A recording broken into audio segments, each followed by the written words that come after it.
आप लोगों ने ऐसा बहुत बार देखा होगा कि जो पेरेंट्स हैं वो अपने बच्चों के नाम इस नाम से रखते हैं जहाँ पर जो उनको बहुत आइडल होते हैं। जैसे मान लेते हैं कि कोई सिंगर अगर उन्हें बहुत ज़्यादा पसंद है तो वो उस सिंगर के नाम पर अपने बच्चों का नाम रख देते हैं, ताकि वो सिंगर जिस तरीके से गाता है तो अगर उनके बच्चे अगर इसी म्यूजिकल फील्ड में जाएं तो उसकी तरह हो। या फिर कोई फेमस क्रिकेटर के नाम पर रख देते हैं, अगर बच्चा क्रिकेट एज अ प्रोफेशन चुने तो उनकी तरह खेले।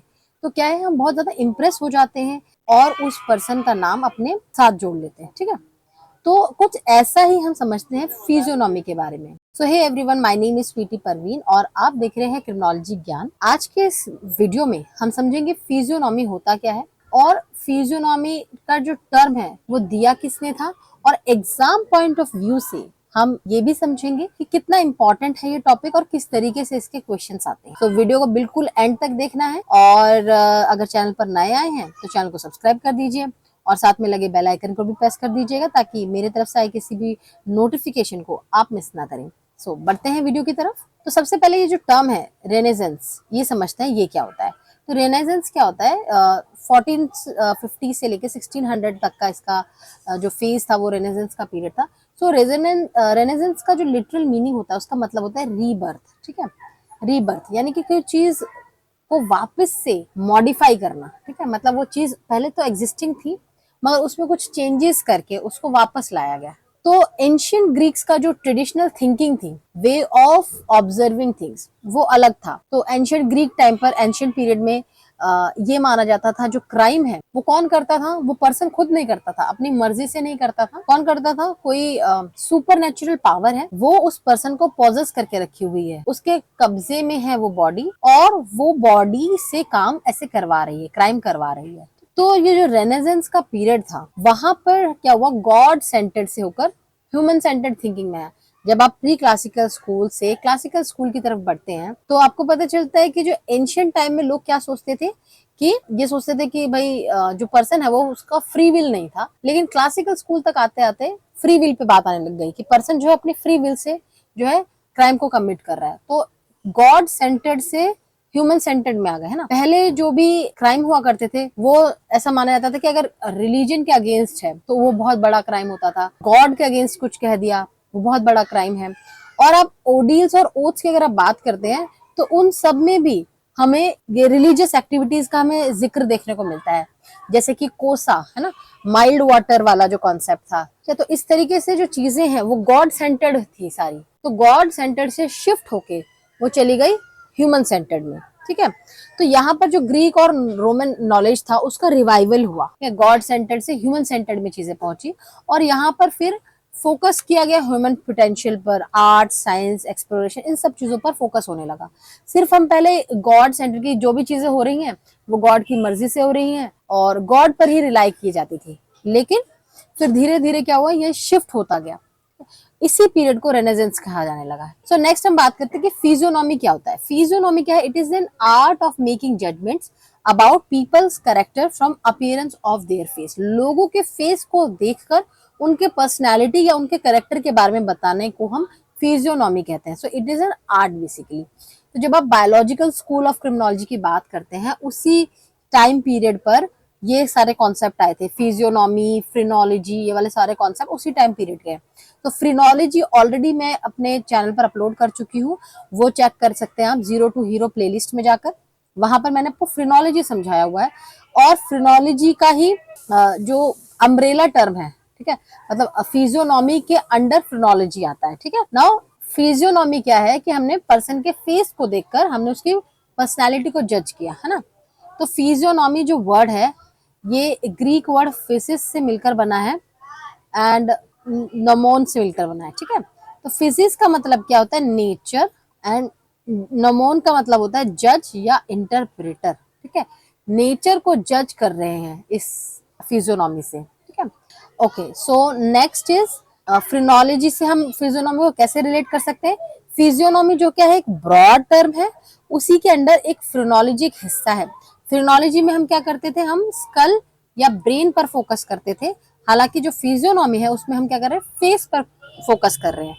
और स्कल और फ्रिनोलॉजी के अंदर स्कल और ब्रेन से फोकस करके हम उसके पर्सनैलिटी को बताते थे, लेकिन जो फिजियोनॉमी है उसमें हम क्या कर रहे हैं, उस पर्सन के फेस को देख के उसके कैरेक्टर को बता रहे हैं। नाउ नेक्स्ट वन इज फिजियोनॉमी में क्या होता है कि जो एक पॉपुलर प्रैक्टिस है फिजियोनॉमी में, उसमें क्या है कि ह्यूमन फेसेस को हम क्या कर रहे हैं, कंपेयर करते हैं एनिमल के फेसेस से, ताकि उनके पर्सनालिटी ट्रेट्स को बताया जा सके। ठीक है, अब लोगों का ऐसा मानना है कि जो पर्सन जिस एनिमल की तरह दिखता है, उसके अंदर उसी तरीके के एनिमल के ट्रेट्स, उसी तरीके के एनिमल की तरह उसका बिहेवियर होगा। फॉर एग्जाम्पल, अगर कोई पर्सन है जो कि बुल की तरह दिखता है ना, बैल की तरह दिखता है, तो वो पर्सन तो हार्ड वर्किंग होगा जैसे कि बैल होती है। लेकिन आपने ये कहावत भी सुनी होगी ना कि बैल बुद्धि है। ठीक है, मतलब डल है। बुल जो होते हैं वो जनरली डल माने जाते हैं, है ना, मोरॉन या बुद्धू माने जाते हैं ना। हम कहते हैं ना बैल बुद्धि हो क्या, इस तरीके से हम बोलते हैं ना।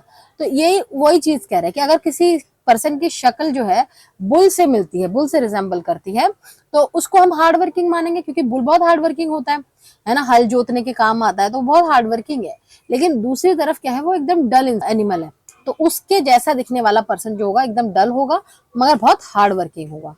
तो यहाँ पर हमने क्या किया, उसके फेशियल कैरेक्टर से हमने उसके पर्सनैलिटी ट्रेट को डिफाइन कर दिया। इस प्रैक्टिस की वजह से क्या होने लगा, लोग जो है रेसिस्ट आइडियोलॉजीज को बहुत मानने लगे। ठीक है, और स्लेवरी को जस्टिफाई करने लगे कि जैसे कि जो पहले जो पर्सन हुआ करते थे, उन्होंने ऐसे बोला कि भाई जो पर्सन बुल की तरह दिखता है ना, ये डोंकी जैसा दिखता है, तो इस तरीके के जो लोग हैं वो बहुत ज्यादा मेहनती होंगे, और मेहनती होंगे तो हमारे काम आएंगे। तो स्लेवरी की प्रैक्टिस जो है बहुत ज्यादा बढ़ने लगी इसमें। सो अब हम बात करते हैं जियाम्बातिस्ता डेला पोर्टा। ठीक है, ये एक पर्सन है जो कि माने जाते हैं फिजियोनॉमी के थ्योरी के डेवलपमेंट के लिए। इन्होंने क्या किया, फिजिकल फीचर्स को लिंक किया पर्सनालिटी से। देखिए, आपने जब भी आप फिजियोनॉमी की बात करते हैं तो उसमें कैस्पर लेविटर का नाम आपने जो है रिलेट किया होगा, लेकिन उनसे पहले एक और नाम आप जुड़ता है, जियम्बातिस्ता डेला पोर्टा। ठीक है, तो ये जो नाम है ये आपको एग्जाम में नहीं देखने को मिला है, अभी तक तो नहीं आया है, लेकिन जरूरी है। अगर आप फिजियोनॉमी पढ़ रहे हैं तो इनके नाम का भी जिक्र जरूरी है, इसलिए मैं आपको ये बता रही हूँ। ठीक है, ये क्या है, ये एक इटालियन फिजिशियन थे। 1558 में इन्होंने क्या किया, पर्सनैलिटी ट्रेट को बताया गया, पर्सनैलिटी ट्रेट को बताया इन्होंने। ठीक है, फिजियोनॉमी की थ्योरी दी, कैसे दिया, फिजिकल फीचर्स को लिंक करा पर्सनैलिटी से।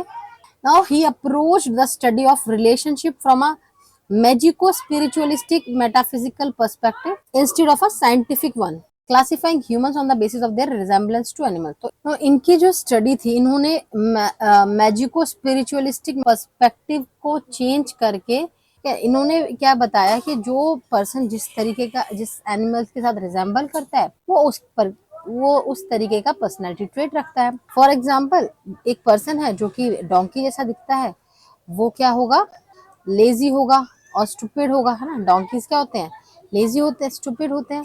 और अगर कोई पर्सन है जो कि पिग से रिजेंबल करता है, वो पिग्स जैसा बिहेव करेगा। अब आप समझेंगे कि जो ह्यूमन बींग्स है वो पिग या एनिमल जैसे कैसे रिजेंबल कर रहे हैं।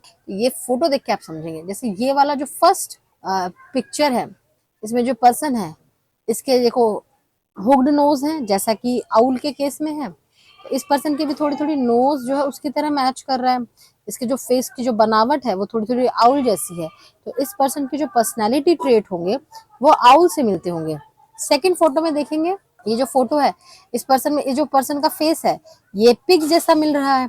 तो अब इस पर्सन के जो कैरेक्टरिस्टिक्स होंगे वो किसकी तरह होंगे, पिग जैसे होंगे। अब नेक्स्ट जो पर्सन की हम बात करते हैं वो जॉन कैस्पर लेविटर के बारे में। इनका जो टाइम पीरियड रहा वो 1741 से 1801 तक का रहा। नाउ जो डेला पोर्टास के जो आइडियाज हैं वो काफी इन्फ्लुएंस किए जॉन कैस्पर लेविटर को, who was a Swiss pastor.